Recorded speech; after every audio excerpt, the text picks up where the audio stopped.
Welcome to our I Am Workshop Conversation Series, a transformative journey designed to inspire self-discovery and ignite your creative spirit. With your hosts, Anna Maria Davalos, Maria Lanas, and Maclovia Martel. Today's guest is JJ Jeffries, a West Coast-based broadcast professional and voice actor with more than 3 decades of experience across radio, film, and commercial media. Also, 30 years managing and programming stations and consulting broadcasters across the country. He is a lifelong martial artist, a 5-time national full contact champion, and a certified Sifu. JJ continues to excel in his creative prowess, bridging voice, storytelling, and performance. JJ, welcome to our show. Welcome. Thank you for being Thank here. you so much for having me today. It's our pleasure. You have such a huge career, Jay. I ask all our guests the same question, which is, can you tell us about a transformative experience in your life that deeply changed you and helped shape who you are today? Oh, I can. I think with me, my transformation came in the latter part of my life. So there might be some time put into a backstory that would lead up to that, if that's okay. That's perfect. When I were a young lad on a farm in the middle of Iowa growing up, I was fascinated with radio. And when I was about 8 or 9 years old, my Uncle Gary took me fishing, and he worked at a Firestone tire store.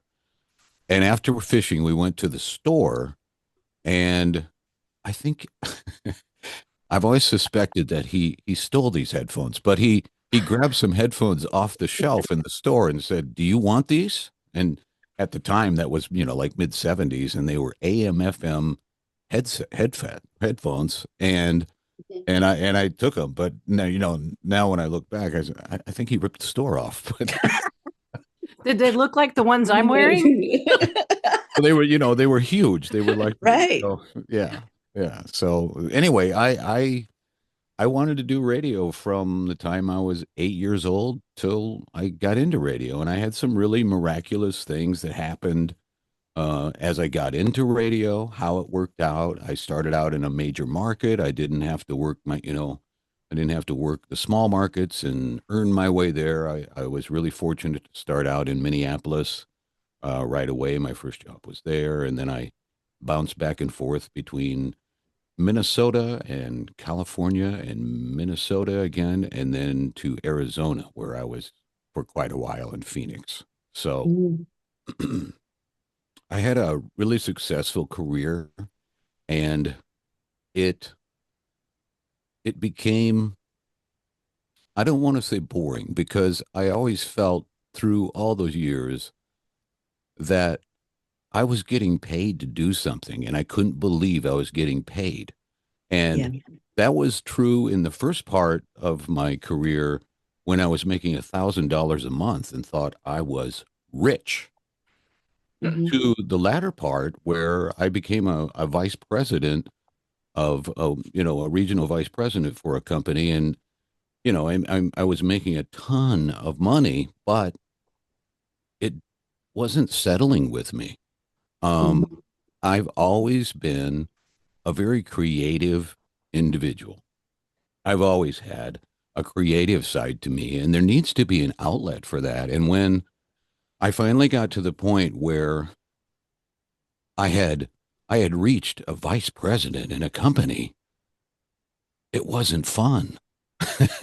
I was a corporate stiff, and I couldn't get in the trenches and craft the music and do these things that always were such a great reward for me. And so when that contract ended, I had a 2-year contract. When that ended, I walked away from radio. And mind you, this is leading to my transformation, but we're still in the backstory. Mhm. Um, I had a friend that was wealthy, And he was very paranoid about the government. Mm. And because of that, he moved his money from bank to bank frequently, sometimes once or twice a week, to get a Wow. better interest rate. To get a better interest rate. Okay. And he would take the money out and just carry it to the car. And it was well into six figures. And it kind of started with him. I was just spending time with him. And one day I said, do you do that often? What if you got a flat tire?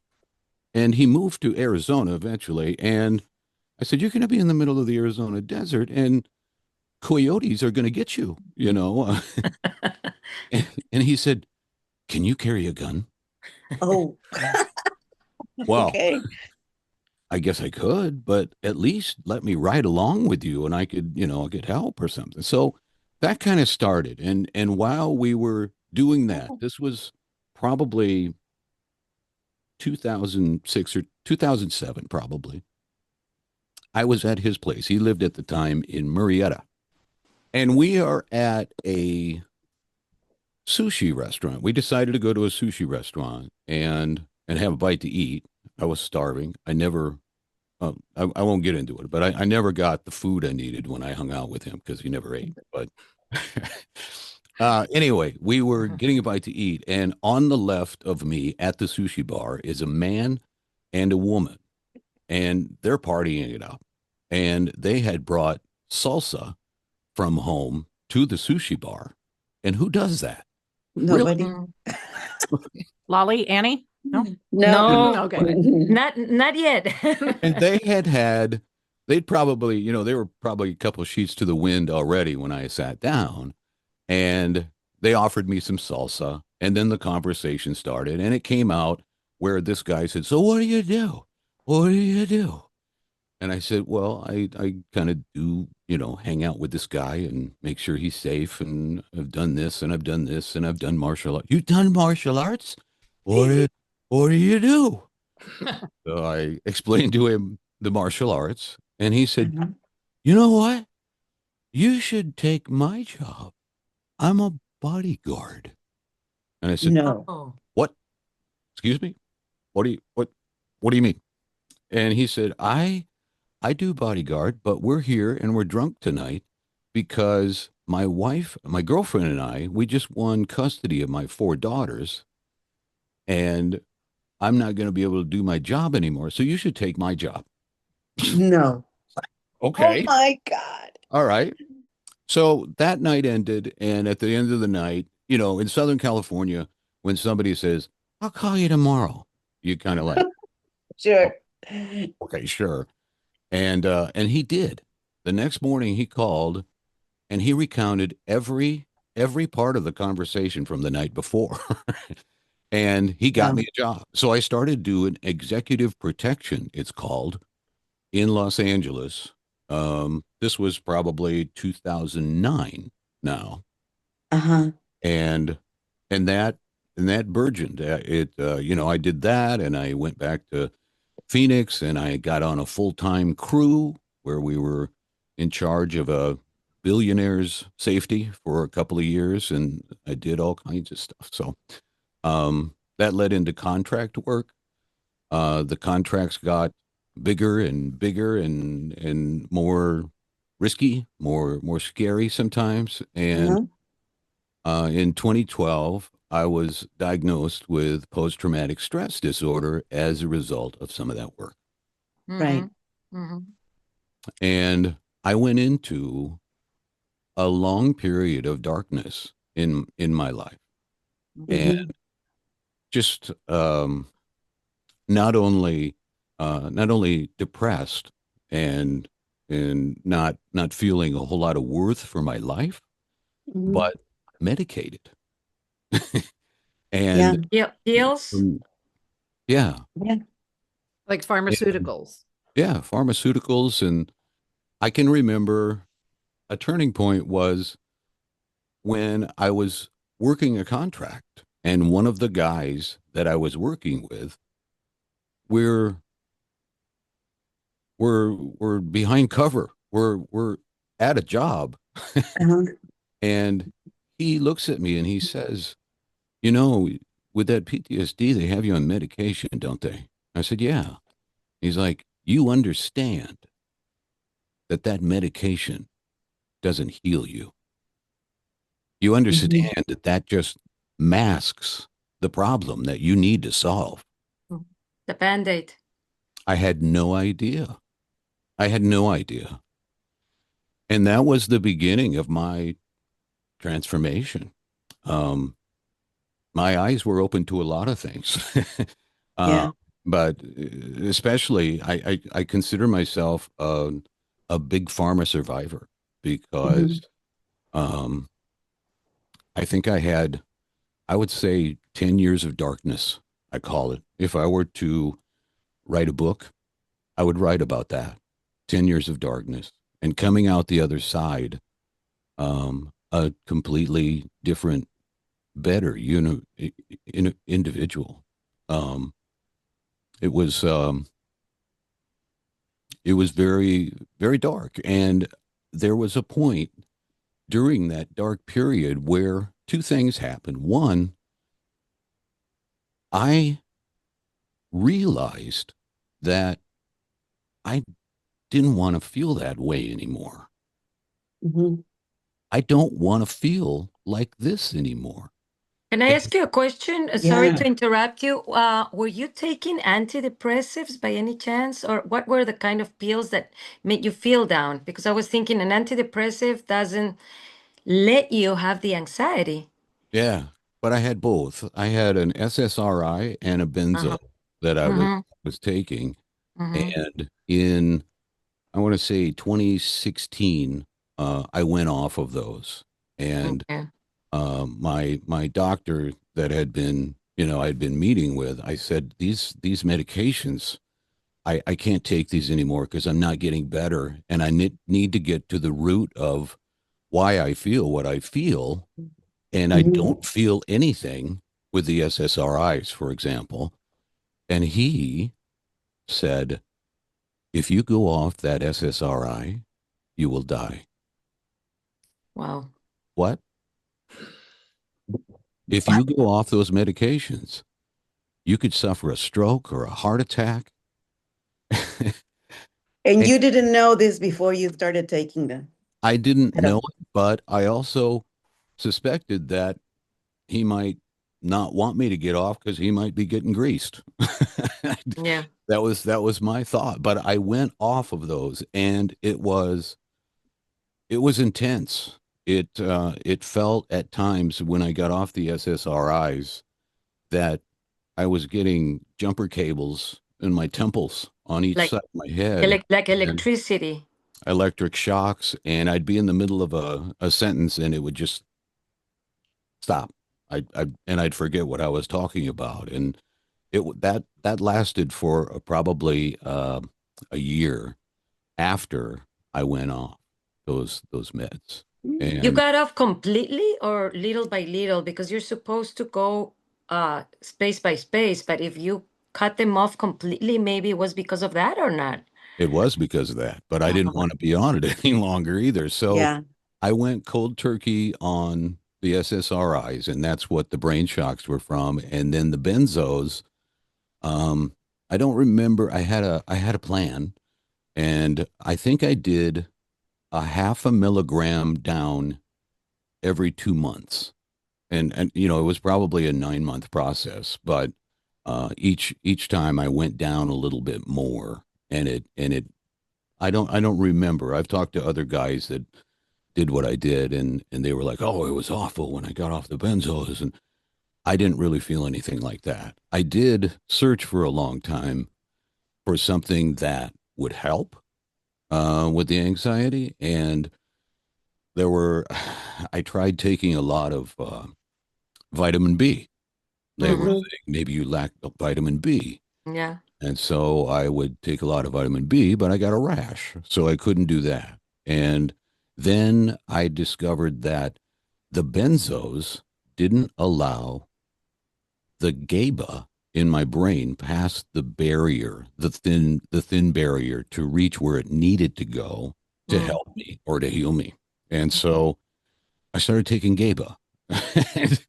And you can't take. Can you explain our audience a little bit what a GABA is? Because since we have an international audience, not everybody would Well, understand. yeah.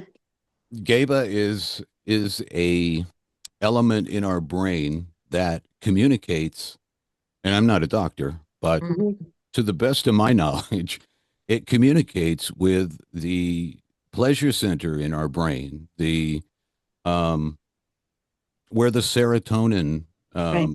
makes us feel good, and Mm. and doesn't allow you. It blocks you from feeling good. It doesn't let you feel anything. But the GABA is what's being prevented to reach your brain by those medications. Mhm. So if you were to orally take GABA, because it comes in pills, Mm. the thinking is that you could replace that or you could enhance that. But if you take it orally, it does not. It's too big to pass through the thin Later. layer between the brain and the outside fluid. That's Mm. that's my layman's Mhm. And explanation. then what was your darkest moment going through this?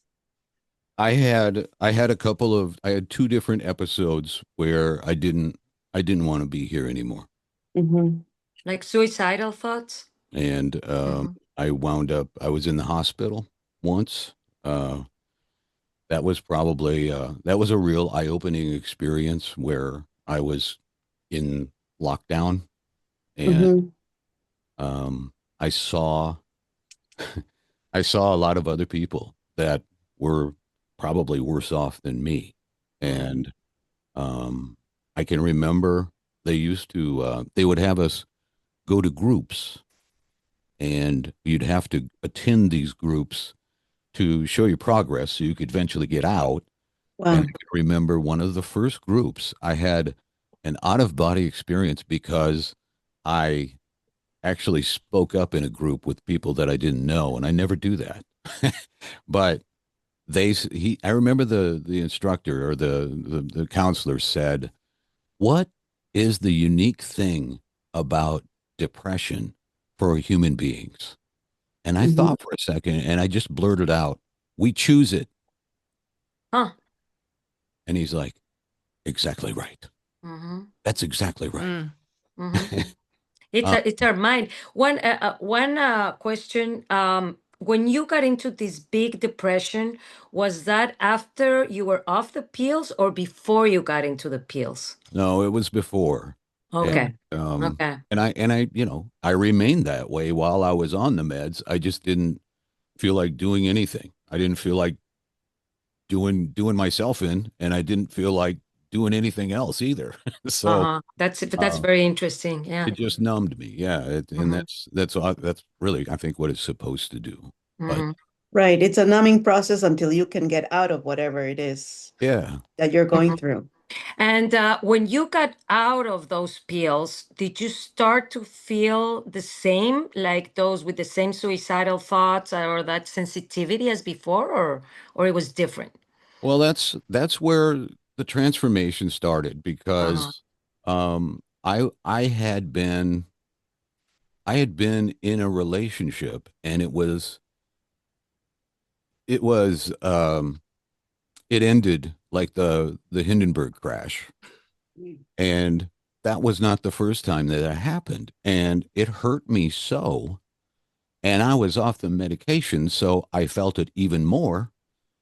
It took 2 years for those medications to get out of my system. And that's when that relationship was going on. And so I was not myself because your body is my body, when you go off those things, your body is not knowing what it wants, and it's Right. up and down, and my mind was scrambled, and I was very confused for 2 years, I would say. And at the end of that 2 years, I didn't like how I felt. I didn't like who I was, and it needed to change. It had to change because I didn't know who I was at the end of all that. And I started to look into, and I don't remember what triggered it, but I started to look into shadow work, and Mhm. I started meditating again. And I started getting back into the roots of what I was taught as a martial artist for so Mhm. many years. And the meditation kind of led to the shadow work. And Mhm. shadow work, I want to say, I'm going to say shadow work changed my life. It changed the trajectory to where I was going to end up here today. Can you explain a That's little bit? incredible. Shadow work requires an individual to examine their life and to examine the things that were hurtful, examine the things that you carry on your back every day as a hurt, all the pockmarks on our timeline through our life. You address those things. And like for me, I had a really big hurt with my baby mama who Mhm. who took my daughter away from me, and and I blamed her and blamed and blamed and blamed and blamed for 20 plus years. Well, okay, after I did the shadow work, I was like, you know what? You JJ, you invited her in the door. Yeah. You initiated that. So the fact that she took advantage of you, you allowed that to happen. So you need to own that. That's shadow work. That's an Owning it. example of like 5 or 6 things that I had to directly address and clean up from my life so that I could feel joy again. I didn't feel joy, and now I seek joy every day. Uh, As That's we had a guest, Eldra Jackson, the third, who does shadow work with inmates. mhm. He was an inmate for 24 years, and he basically would tell you, the courage is walking with the fear Yes. and being aware of the fear. Shadow work is not easy. Mhm. There were times uh there were times where I would be hit with such intense emotion all the way into my solar plexus where I didn't want to be that person I was 20 years ago. I Mhm. was not that person, and I hurt a lot of people. So that day, I started reaching out to some of the people that I hurt, and I made phone calls and I sent emails to those people. And sometimes it was a fuck you, and sometimes it was, I'm so glad you told me that. I You Yeah. did hurt me. And there'd be a lot of tears. I mean, I could get emotional now telling Mhm. about Yeah. that, but I did a lot of it, and it really allowed me to get closer in myself to become heart-centered, to Mhm. operate from a place of love for the world and my surroundings. So And Forgiveness. you stopped being a That's victim. When you went yeah, from the victim to the opposite side with the yeah, shadow work. yeah, no, and because it takes a lot of courage because what Mhm. you're telling us is a story of awakening, and that is work. yeah, And you did the work. and we choose it. We Mhm. choose this that we're here in, and I think our mission here while we're here is to discover what we're discovering with a show like this. You know what I Mhm. mean? Like Yeah. this is what it's about. It's not about politics or religion or any of that bullshit. It's about Mhm. self-discovery and soul refinement. Yeah. I'm 100% sure that that's what it is. And Yes. I see on Yes. a daily Thank you for saying basis that. I see on Yes. a daily basis the reaffirmations every day of things that I take in because you have to watch what you put in your brain, and I take in good and I give out good now. But there is a lot of evidence and a lot of open source information for anyone that wants to clean up their life and find joy, Yeah. Yeah. in Yeah. life. And that's what we try to do here in the show. I mean, we can get politicians in, but we're not talking about politics. We want to know the human side. Mm-hmm. So this is for everything. But I always tell Lolly and McLovia, since I work with companies and leaders, we have to change the leadership mindset, because if we start from here, we have to start from here, starting from the top. So this is like an umbrella to go down. And that's the idea of this show. I mean, having all kinds of people, but having leaders also to see that they have the courage as you're having right now, and talk about their shadow work and their transformational stories, Mm-hmm. because that Well, takes courage. And being a leader, you have to be very, very courageous. well, and I also think what you say, it's so important to acknowledge that our words and our actions, whether good or bad, are a ripple effect on society. Mhm. Mm-hmm. And when you were saying that you called back the people you thought that you had hurt, that's I commend you for that, because not many people would do that. That's acknowledgement. And Self-awareness. Yeah. They yeah, do that in the 12 step program. Forgive to one of the steps is Yeah. to, yeah. And there were some people that thought I was doing 12 step and I wasn't. And I didn't Mhm. have a guide on mhm, what to do, but I felt in my heart that I needed to call that person and I needed yeah, to take responsibility for what I did or how I acted or what happened, what the outcome was. and And that's big. it was It hard. is, yeah. No, no, Um, nothing is, everything is difficult, I think. There yeah. was one Mhm. experience you had, it was very dark, but then I don't know if you want to talk about that, but it was when you said you were in the bathroom and you were, do you want to talk? We don't have to. Well, We can edit um, it. Yeah, I it's um, it actually turned into kind of a beautiful experience. it did. Just during the ramp up time before um I started to do the work on myself. Um, I didn't want to be here, and so I uh I was being very careless, I'll say, with um barbiturates and beers, and so I would throw a bunch in and shotgun it down, and Mhm. I was just telling Maclovia about this the other night that there were two different times where I saw the white light and Wow.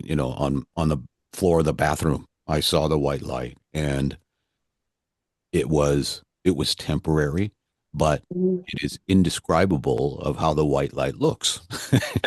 I can't use words to describe how brilliant white it is. Mm. Blinding, I guess. And how did you feel when you like, was there a feeling that came over you when That was, the white light gave you solace or I was overwhelmed that I didn't want to see the white light again. Uh, Oh, mm, it was so indescribably big, bigger than me. And at that point, I was still a child in as far as my knowledge of self was at that point. So I didn't know what to think. I didn't even know anything about. I never looked into NDEs or anything like that. So mhm. I mm-hmm. did. I didn't know. I was like, wow, that was a white light, but I don't want to see it again. You know. Uh, it wasn't until after I started, getting woke up that But I was it started seeing. scary for you? What was the reason you didn't want to see it again? Guess. I don't know that it scared me because when it was happening, when those two different times happened, um, I didn't care if I went into the white light or stayed here. Um, I don't know. There had to be something deeper inside of me or my higher self or Mm, something that said, I don't like that. I don't want to see that again. yeah. Uh, but I wasn't aware enough to go, wait a second, that's okay. All right. I say, you did not know what you were looking at, and it No, was overwhelming. no.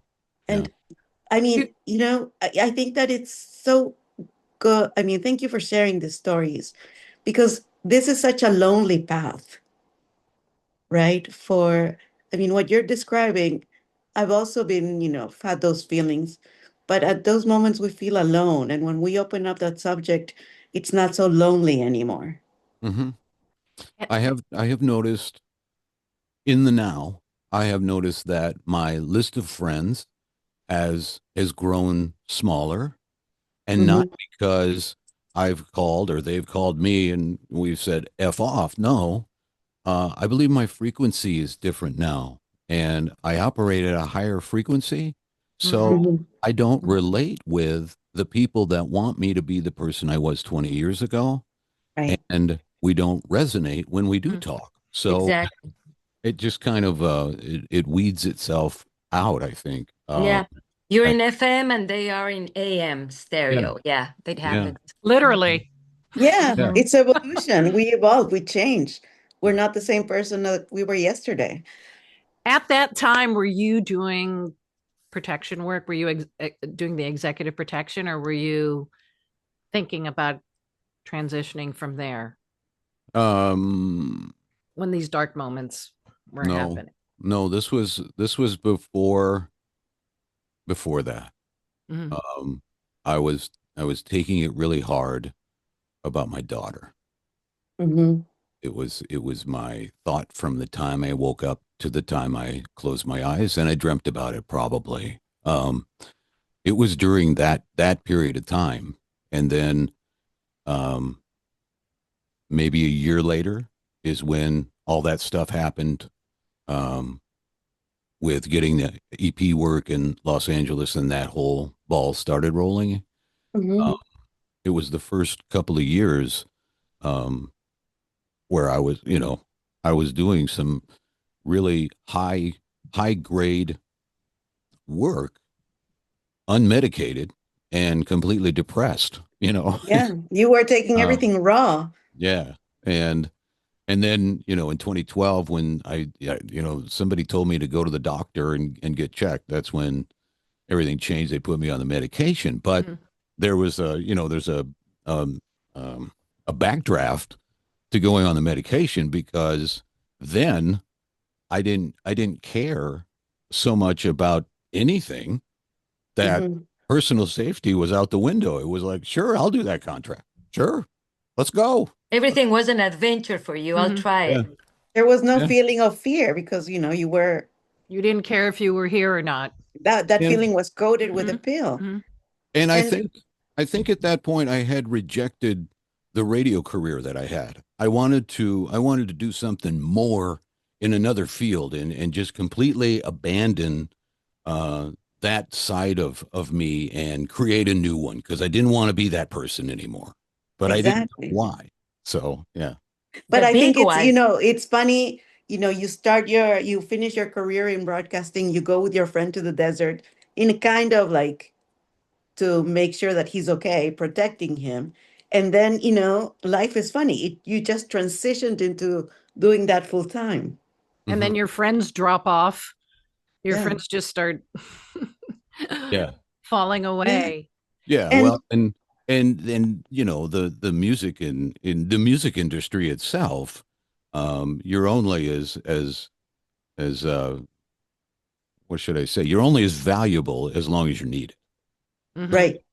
So Mhm. when I did not renew that contract, I meant nothing to the people that I would have stayed in touch with. And that, Uh-huh. that was not so much an eye-opening thing, but it was, that's the reality of that business. And you were giving your life, Yeah, yeah, you know? yeah, So, It's all about yeah, it's about contacts and what can you do for me? yeah, no, very Yeah. vain. JJ, right now, what is your life about? I mean, since you wake up, what are you doing? What is your passion? Who my are you now? passion, my passion is doing my part to be the best person that I can be in my world, in my sphere. Mhm. When I operate from love, um, I feel best. And it doesn't matter. I don't operate from love. I don't do that so that people notice it or that people compliment me or anything like that. I do it for me, Right. and things around me change. So good things come to me because of my vibration, my frequency. Um, I've had some really, really cool voice gigs come to me in the last 6 months or so. And I was just minding my own business about 2 years ago, and I got a Mhm. call. I have an agent, and he said, "Hey, do you want to audition for a movie?" And I said, okay, sure." And he said, "Okay, well, my friend, the producer, was just in my office, and he saw your photo on my desk, and he said, 'I want that guy in my movie.'" Oh, And so I went and auditioned, and I got the part in the movie, and that's how crazy that was. It's a full-length documentary that's going to be coming out, but it was just things like that that just started to fall into place. Those are things that give me joy. I, yeah. Yeah. I look for, or I am open to receiving the things that give me joy, and I Mhm. don't think about the things that don't. So Yeah. So, you're manifesting. You've yeah. been You're a living manifest. magnet for Yeah. greatness. That's excellent. There's Yeah. two things, if I can add.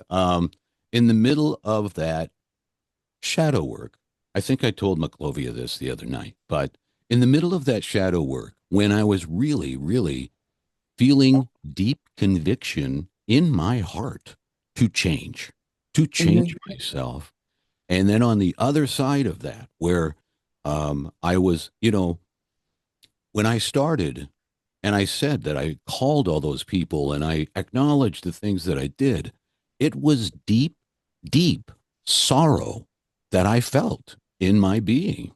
It was Never felt authentic. that before in my life. And when I dealt with it, then on the other side of it, a year or two down the road, I had these amazing things happen to me. um, this is kind of woo woo, but We um, love woo woo. I All the stories are Get what as was. woo woo as you want. That's part of the I am conversations. The what was. okay. Here's story number one. I was at the gym and I was working out, and I was thinking on those things that I needed to take care of for my shadow work. So Mhm. I'm thinking on me and I'm working out, right? And I had for the longest time a knot that was like a rope in my trapezius, Mhm. my muscle Your here. muscle. And when I was thinking about that, I heard it go out. Like it Pop. went, and I was like, what? Whoa, it went away. Kidding. Went away. This is crazy. So I got in the car and I'm driving home, and it's on a country road. And I see something out of the peripheral vision of my car. I'm driving, and I Uh-huh. see something out my right eye, and I look over, and there is an owl flying beside the window of my car. Wow. Owls don't do that. No. And he followed me and flew beside me for probably 100 yards or so. How And I'm like, cool. wow, that's crazy pants. I can't believe that. So when I get home, I park my car, I go inside, and I went outside for a fresh breath of air. Uh-huh. And that owl was sitting on a pole right by the house and looking down at the front door where I was at. And he's Wow. there for, I want to say 45 minutes. Wow. And and that doesn't happen either, but it did. So that happened. And then maybe a year later, I was minded my own business, and Uh-huh. I saw a deer about 50 yards away. And Uh-huh. it was not uncommon to see deer, Mhm. where I lived. And this deer started to walk toward me. And deer don't attack humans, and deer steer clear of humans. This deer broke into a full sprint and ran directly at me and ran all the way up until that far from me and then veered and went around me. Wow. I just stood there and watched it. I was in disbelief that it was coming so close to me, and then it came that close and then just veered and went around me. So I kind of walked around with questions like, what were those things all about? So I've tried to reach a shaman Uh-huh. to because I think they're spirit animals or Yep. maybe Bigfoot from another dimension, shape shifting or something. But those were two very unique experiences that Experience. I had in the middle of the shadow work. And so I think talk about reaffirmations that I'm on the right path. I think Mm. Mhm. what those were. I think those were don't happen normally, and I think that they cemented my decision to keep working on me is what it was. So That's Great. incredible. Lolly, And didn't you see an owl a few months yeah, ago? well, I Mm. also live in a farm, and my husband, he's one day we're walking, he's like, I haven't seen any owls. We forgot about that the next day at 6 a.m. Our house has skylights, and we see this big shadow, like big feathers. And all of a sudden, it's the hoot, hoot, hoot, hoot, hoot. The owl sat on top of our house for like an hour. We couldn't go back to sleep. yeah, Yeah.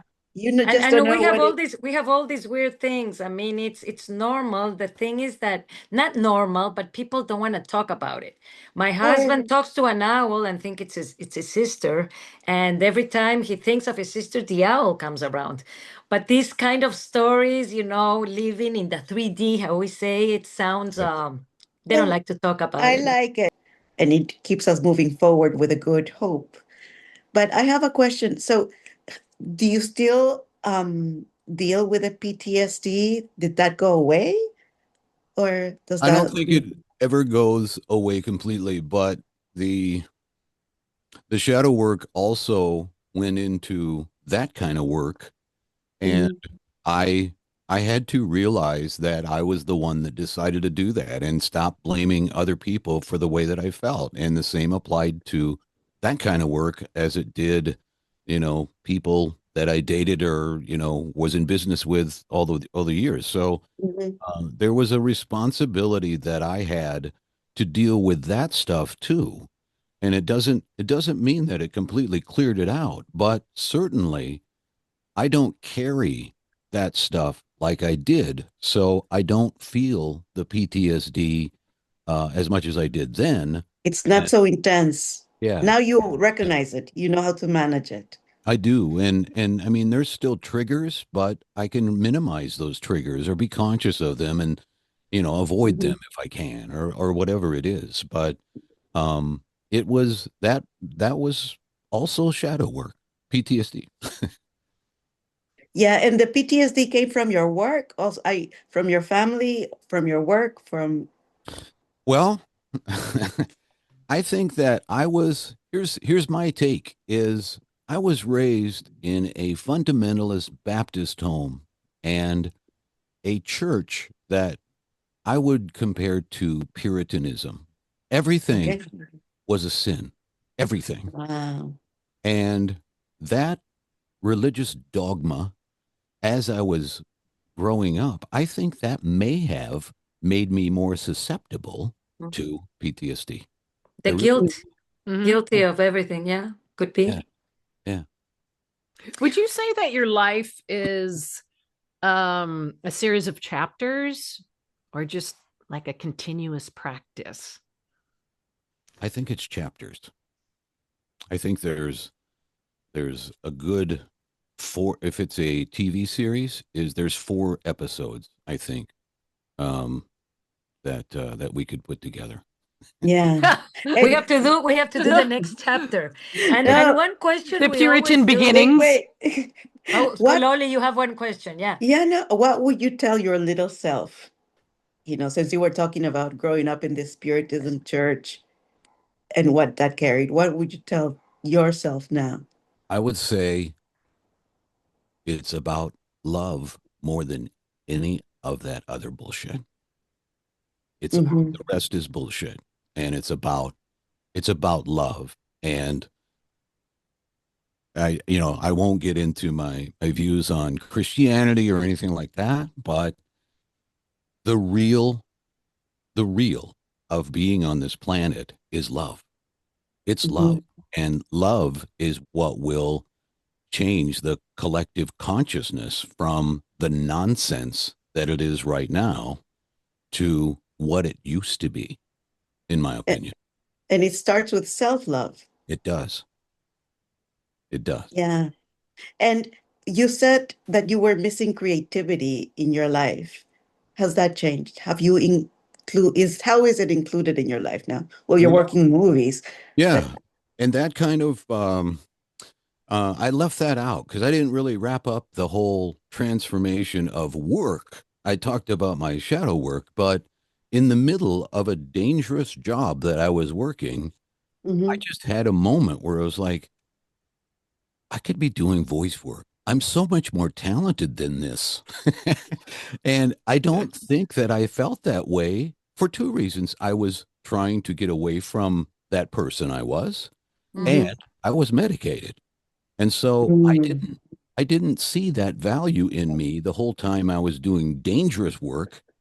And when I started to heal out of it, and when I started to get toward the end of it, I was like, there's a, there's things that I can do that will fulfill me. Why am I not doing these things? So You're not using your gifts, your yeah, God-given gifts. yeah. So I mean, I was really good at being a protection guy, really good. But I'm also really good doing other things too. So Yeah, not that dangerous. Now um, that you have, with all this information that you have, knowledge, how do you take your now and where is it taking you to? when I had that thought that I should be doing something else, I began writing and journaling and Mhm. writing down, making my gratitude list and living that gratitude list and writing down my intentions. And I started to intent for a new job. And I started to intent for a change of location and all of those things. And I guess to bring that to a close, um, I got a job in California, which is where I'm at now, and Mhm. it's a job that I run a bunch of radio stations, and I'm good at that, and it's fulfilling, but Mhm. it also allows me to do the voice work that I love. I love doing voice work. Yes, and It's you have a so good fulfilling. voice. Yeah, Thank you.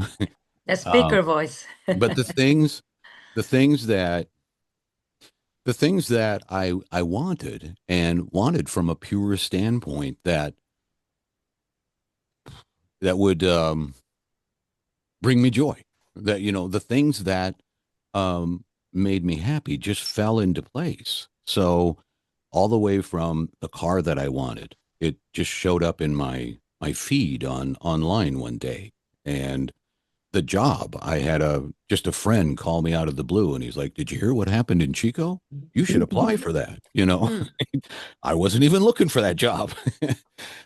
Just the way things fell into place, very very astral, very Quantum physicky. quantum And the physical, physically, I where love it. it was mine before it was mine. I want to say it like that because it was like the kind of car and the color of the car and everything that I wanted, and it just showed up in a picture one day, and it was like, Wow. that's the car I want. That's Well, I'm going to get it. So you were journaling every day? Is okay. So was that when you in the morning and at night or just I had I put together a rhythm where I was getting up early, and before I did anything or talked to anyone, I stayed by myself and I left my phone off and I went straight to my desk and just started riffing. And Yeah. I would start out with the things that I'm grateful for. And one of the rules was that I couldn't be grateful for the same thing I was yesterday. It Yeah. couldn't be my life, my health, and my shoes. It had to be something different. And it forced me to think about new things. And we can be grateful for the smallest thing, the ladybug I saw this morning or Yeah. whatever. Yeah. Uh, No. it's that's the heart space. So Yeah. I would make my list and then I would do my writing and I would talk about my new job and my new life that I'm so excited to look forward to that. I'm so Yeah. excited to move off the farm and get back into the real society because I'd been removed for so long. So uh, Funny. that's Well, I love it because it's a day without joy is a wasted day, basically. exactly. Journaling is so important and just not asking, but being grateful. Hmm. Hmm. It's And not an journaling, asking journal, it's a grateful journal. Mm-hmm. How yeah. long did it take for things to start to manifest for you from that? Uh, I want to say all of those strange things, the Mhm. Mm-hmm. unique things that happened to me and the journaling, they were all happening in like a 2 year period, probably from I want to say 2020 to 2022, Mhm. somewhere around there, just a few years ago. What would be your message to humanity?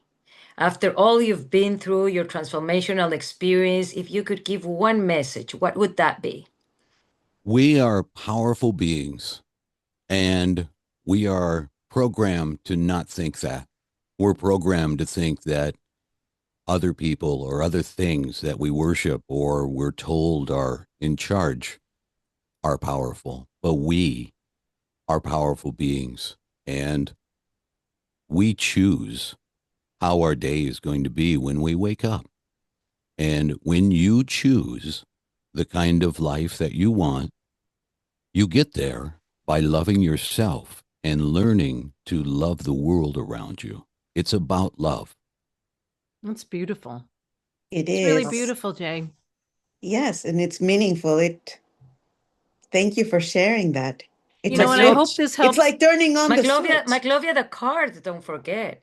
Oh, yeah. Present. Also, I was just going to say that, people that are listening right now and they're at a crossroads. I mean, this is very, very helpful. Very, very helpful. I think it Uh, is. I mean, these very conversations are not inspirational. often, talked about, Yeah. Yeah. especially how to overcome PTSD. It's going to be there for a long time, but how to manage it without um, being brave enough to tackle on by doing the work, like shadow work. And Yeah. if medicine is needed, do it the right way as long I, as, I think that it's our responsibility. And I think that's why we're here on earth to discover that which we're talking about right now.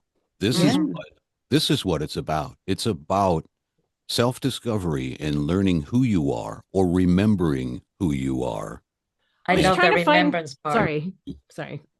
yeah, it's like we're polishing like ourselves like a You stone. can't find the We're cards, Maggie. Mhm. sanding and You found it? Mhm.